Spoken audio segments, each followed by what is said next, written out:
เมืองหญิงก้าผ้าไหมดีหมี่โคราชปราสาทหินดินด่านเทียนสวัสดีค่ะพวกเรามาจากโรงเรียนบ้านขามทะเลสอดิฉันเด็กหญิงชัญญานุทิพย์ศิษย์กับผมเด็กชายวังวัฒน์ภูมินามดิฉันเคนพาริสอัดวันนี้พวกเรามานำเสนอชายโชว์เชิญพี่ๆน้องๆรับฟังและรับชมได้เลยค่ะเมาทีดาครับเมาทีลาดันเมาลาดันลาแดงลาแดงลาลูกนั้นมันออกมาลูกนั้นมันออกมาทันตาหัวทันตาควายเมาทีลาดันเมาทีลาดันลาแดงลาแดงลาลูกนั้นมันออกมาลูกนั้นมันออกมาทันตาหัว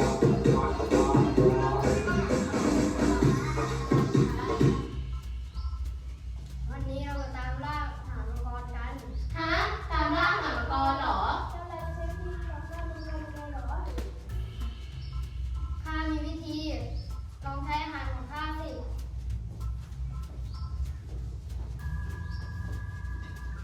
นี่ มันคืออะไรเหรอมันคือดาบนักทิมเอาถุงลงไปในนั้นสิ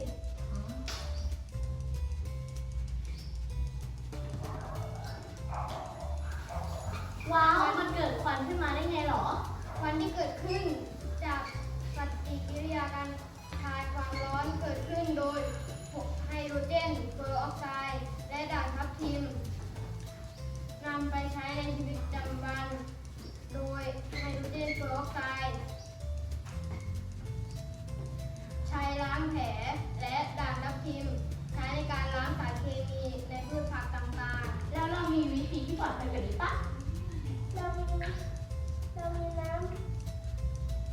ำยาพิเศษ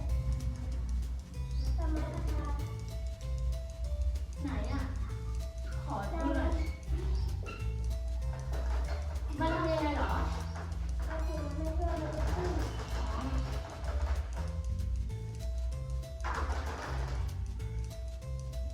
ว้าวมันเกิดขึ้นได้ยังไงเหรอ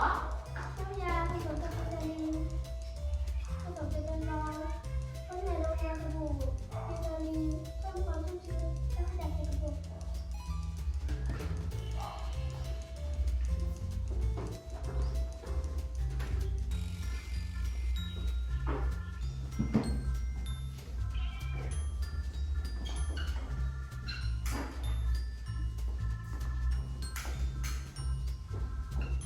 เรามีอีกวิธีหนึ่งนะเราวิธีของเราดูไหม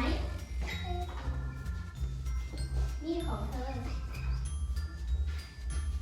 ลองเทผงวิเศษลงไปในตรงนั้นดูสิ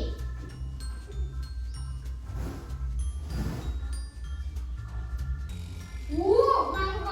รมังกรทอง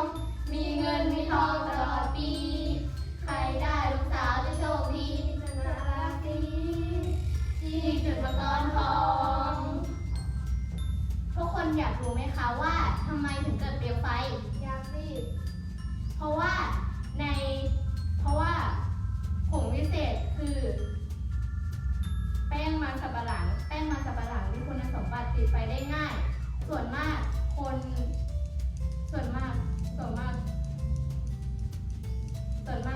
ที่ใช้คนเขาจะใช้นำไปแปรรูปอาทิเช่นอาหารคนอาหารสัตว์ค่ะขอจบการแสดงเพียงเท่านี้